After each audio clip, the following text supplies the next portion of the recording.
Welcome in the fourth lecture of complex analysis with course code MAT18R4026 uh, from Kalasilingam Academy of Research and Education, Center for Distance and Online Education.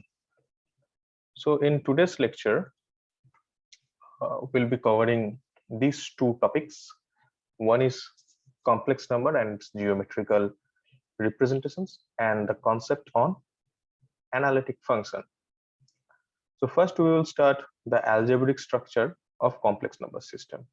Then we will slowly give the geometrical representation of its and also geometrical representation of complex addition. Something called Riemann sphere. We will be discussing on that also. And after that, we will establish the definition of analytic function and consequently the Cauchy-Riemann equations for analytic functions. So as you know, complex number is always represented as a ordered pair x comma y, or sometimes it is also written as x plus iy, where x is the real part and y is the imaginary part. So we can also consider this x plus iy as an ordered pair, as it's shown here, z equal to x comma y. So x is the real part and y is the imaginary part. So let me take the okay,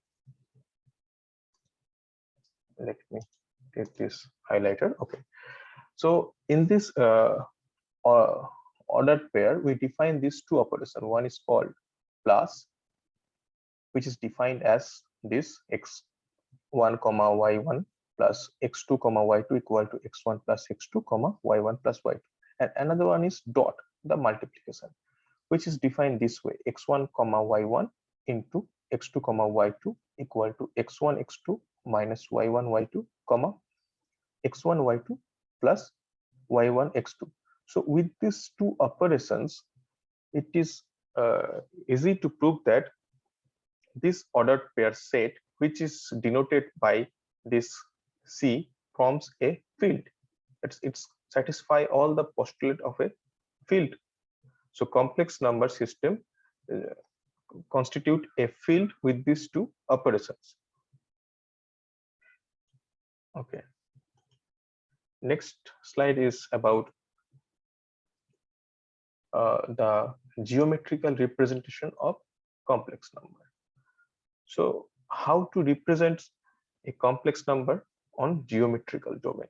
As you all know that real number system or real numbers can be represented as a straight line. Okay, a single straight line can represent the real number system. Now, unlike that, complex number system is represented by a plane with two axes. One is known as real axis and another one is known as imaginary axis. So let me again take the spotlight. Okay, keep it there. So suppose we are considering a complex number z equal to alpha plus I beta. Here alpha is the real part of the complex number and beta is the imaginary part. And this OX represents the real axis and OY, this axis, represents the imaginary axis. So this point on this plane with coordinate, it's a rectangular coordinate system, as we all know, with coordinate alpha comma beta represents geometrically the complex number alpha plus I beta. So with this way, we have any point on this plane will represent a complex number, and the length of this OP, this is a line segment, length of this line segment is also called the modulus of the complex number. Okay, so this is how complex number can be represented on a plane. Now, I would like to emphasize on the addition operation defined on this complex number system. So how to represent the geometrical structure of addition? So complex addition nothing but a vector addition, as we can see from the figure, as it follows the parallelogram law. What is that? Suppose we are given with two complex numbers. One is Z1, which is located here on the complex plane. Another one is Z2, which is located here on the complex plane. So as we can see that these two represents two vectors, directed straight lines, and addition of these two complex numbers will follow the parallelogram law here. So this point basically Z1 plus Z2. If we complete the whole parallelogram with this dotted line, and the diagonal of this parallelogram will give you Z1 plus Z2. So what is it ultimately? That complex addition follows parallelogram law. So it's nothing but vector addition. But complex plane has, apart from this addition operation, complex plane also has multiplication. That is how it's different from the vector R2 field or general R2 vector space structure, because in R2 you are also imposing a multiplication. So that is how complex plane or complex field is different from a R2 vector space. So apart from this addition described in this field, we are also imposing a multiplication with that. So this is something to be noted. The structure is different from R2 Euclidean space, which is a vector space, and C is a field. Now there is another representation, another way to represent complex number using a Riemann sphere. I will be describing what is it. So suppose this dotted plane in black spot, with this black spot, this is your complex plane, and O be the origin of the complex plane, and OX is real axis, and sorry, this is OY is imaginary and OX is real. So every point on this plane represents a complex number. Now we are considering this sphere. How to construct this sphere? The center of the sphere is at D, which is at 0, 0, half coordinate with radius half. So this S is basically the surface of the sphere. This set is this tuple belongs to R3 such that this equation satisfies. This is nothing but the surface of this sphere. Now suppose there are 2 points. This N, the coordinate of N is 0, 0, 1. It's written over here, and coordinate of O is 0, 0, 0.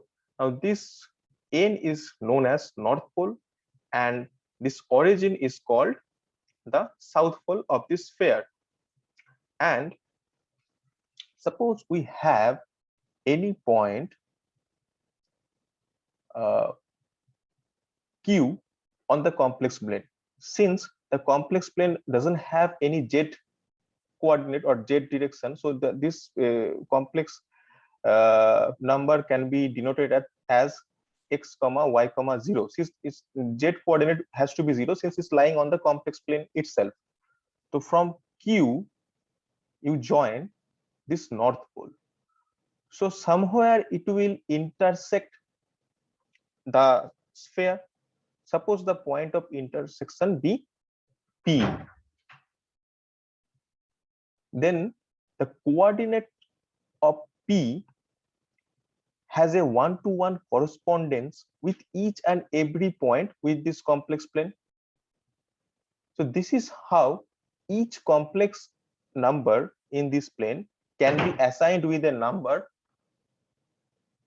of this sphere, and eventually this sphere is known as Riemann sphere. This is how the whole complex plane can be represented using a sphere. Now there is something called analytic function, which has this following definition, which read as a function f is said to be analytic or sometimes holomorphic also at a particular point A in the complex plane if it is differentiable at every point of some neighborhood of A. So there is something to be noted that this analyticity of a particular function at particular point must define on an the differentiability of that function must be checked or verified in a particular neighborhood of A. Similarly, here also if we continue to read, similarly f is analytic in an arbitrary set if it is differentiable at every point of some open set of containing x s. So analyticity, to define analyticity, the function must be defined in an open neighborhood of that particular point. An entire function is then one which is analytic on the whole complex plane. So if the function is differentiable everywhere on the complex plane, so there is clearly the function will be analytic, since each and every point will be an analytic point for this function. At each and every point the function will be analytic. So there are some examples for analytic functions. If we see that sin z, cos z, e to the power z, these are defined everywhere, and following the general definition of derivatives for complex functions, one can definitely follow that these functions are differentiable each and every point. So these are definitely examples of entire function 2. Another function 1 by z, as we all know, this is not differentiable at z equal to 0. So z equal to 0 cannot be a analytic point for this function, or at z equal to 0 the function is not analytic. However, if we choose any non-zero number, suppose z equal to 1 we are choosing, so at the point z equal to 1, if we choose some small neighborhood which doesn't contain 0, then the function f is differentiable at each and every point of that particular neighborhood. As a result, at z equal to 1 the function will be analytic. So this is I was trying to emphasize, that to check analyticity of a function, the function must be verified in a particular domain of that given point.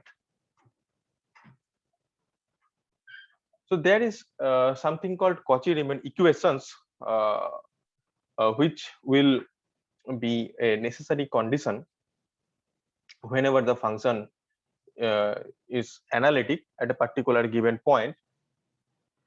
Suppose the function f of z is given as u of x comma y plus I v of x comma y, and it is differentiable at z equal to 0. Then the function will satisfy these two equations: ux at x naught comma y naught equal to vy equal to x naught comma y naught, and vx equal to vx at x naught comma y naught equal to, there is mistake, that will be vx equal to minus uy. So please consider this, vx equal to minus uy at the point x naught comma y naught. So as a whole we can remember it like that: ux equal to vy and vx equal to minus uy. So whenever a function is differentiable at a particular point z naught, CR equation must be satisfied at that particular point. So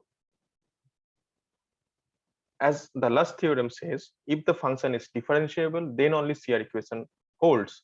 But it not necessarily imply that if CR equation holds, then the function will be analytic. So this statement provides the necessary and sufficient condition of a function to be analytic. So how it reads? It reads like that: suppose if z equal to u plus iv is differentiable at z naught, and the function satisfies CR equation with continuous partial derivative, then the function will be analytic at that particular given point. So this is a problem on CR equation, which reads as: suppose f of z equal to u plus iv, where u is equal to x squared plus y squared and v is equal to x comma y. So the question is, if fz is analytic at z equal to 0. So let us note that these two functions u and v, these two are real valued function defined on R2.